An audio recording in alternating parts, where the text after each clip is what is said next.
आणखी काय स्नॅपचॅट आणि 12 भानगडी वापरायले ते सगळे ते सुद्धा झोपलेले.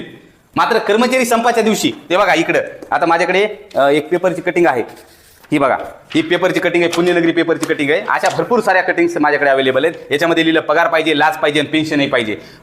सोशल सर्व्हे केला त्या पुण्यनगरीवाल्यानं, सोशल सर्व्हे केला. बघा 150 लोक किती आहेत. सोशल सर्व्हे केला आणि त्याच्यामध्ये 8-10 लोकांचे नावं टाकले. आता त्या लोकांचे नावाला घेत नाही, पण एक माणूस म्हणतो पगार पाहिजे, लाच पाहिजे आणि पेन्शनही पाहिजे. दुसरा माणूस म्हणतो बळीराजाला आजच खायचं टेन्शन आणि गलेलठ्ठ पगार घेऊन सरकारी कर्मचाऱ्यांना हवी निवृत्ती पेन्शन.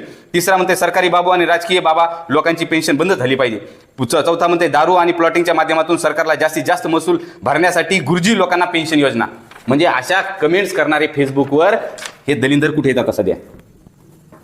त्याच्या नोकऱ्या धोक्यात आल्या, सगळ्या त्याच्या नोकऱ्या धोक्यात आल्या. भविष्यात त्याला नोकऱ्या भेटणार नाही. पेन्शनच्या आंदोलनावर ह्या अशा टीका टिप्पण्या, निम्या पगारावर काम करतो म्हणून गावामध्ये 10वी 12वी झालेलं 100 पोरग सुद्धा कमेंट करू लागलं. आता निम्या पगारावर काम करायची गरज नाही राजा तुला, कारण तुला निम्या आणून सोडले 9,000 काम करावं लागणार आहे. त्या फेसबुकमध्ये इंस्टाग्राममध्ये काही पडलेलं नाही. तुला 9 ते 10,000 रुपयावर काम करावं लागेल. 300 रुपये रोजानं जावं लागेल तुला. 299चा रिचार्ज आहे, 300 रुपये रोजानं कामाला जावं लागेल तुला दुसरा पर्याय ठेवला ना नाही. म्हणून ह्या सगळ्या कमेंट करणाऱ्या लोकांनी सुद्धा लक्षात घेतलं पाहिजे. त्याचबरोबर संपामध्ये जेवढे लोक होते ज्याने आपल्या हक्क अधिकारासाठी संपामध्ये सहभागी झाले, आम्हाला पेन्शन भेटली पाहिजे, त्याही लोकांना आवाहन करतो की ते जर या ठिकाणी जागृत नाही झाले तर त्याच्या पोराला सुद्धा हे काही भेटणार नाही. त्यांच्या पोराला सुद्धा भविष्यामध्ये काही भेटणार नाही, कारण भविष्यामध्ये सरकारी नोकरच नाही राहिल्या. तर सरकारी बघा अडाणी आईवडील होते, अडाणी आईवडिलांनी लेकराला कर्मचारी केलं.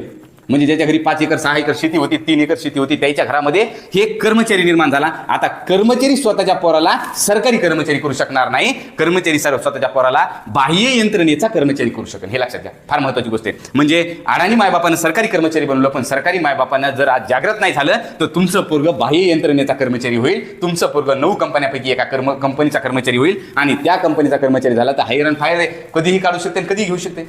तुमचं वय 10-12 वर्ष कंपनीत झालं की ते म्हणणार की आता हे यांचं वय फार जास्त झालेलं आहे, म्हातारे झाले, कंपनीमध्ये काम करताना परफॉर्मन्स लो झाला, लगेच काढणार आणि फ्रेश पोराला घेणार. म्हणून तुम्ही अस्थिर झाला, टांगतीत तलवार येईल. आणि म्हणून या सगळ्या कर्मचाऱ्यांनी जे संपात होते, ज्यांच्यावर सुद्धा ह्या टीका टिप्पण्या झाल्या, त्याही कर्मचाऱ्यांना ह्या मूर्ख टीका टिप्पणी करणाऱ्या लोकांच्यासाठी सुद्धा रस्त्यावर उतरलं पाहिजे आणि सरकारचा या जियाचा विरोध केला पाहिजे. मग तो विरोध कसा केला पाहिजे? तर तुमच्याकडे फेसबुक आहे, तुमच्याकडे इंस्टाग्राम आहे, तुमच्याकडे ट्विटर आहे, जे लिहिण्याची साधनं आहे त्या साधनावर या जियाचा विरोध केला पाहिजे. शासनाच्या विरोधात निदर्शने, मोर्चा, हॅशटॅग, आंदोलनं केली पाहिजेत आणि हे सगळं आपण केलं पाहिजे. आणि हे करण्यासाठीच तुर्तास या जिआरचा कळावून विरोध केला पाहिजे. कोणत्याही हालतीमध्ये ही भरती होता कामा नये, अन्यथा येणाऱ्या काळामध्ये सरकारी कर्मचारी हे इतिहास जमा होऊन जातील. एवढंच या ठिकाणी बोलतो आणि थांबतो.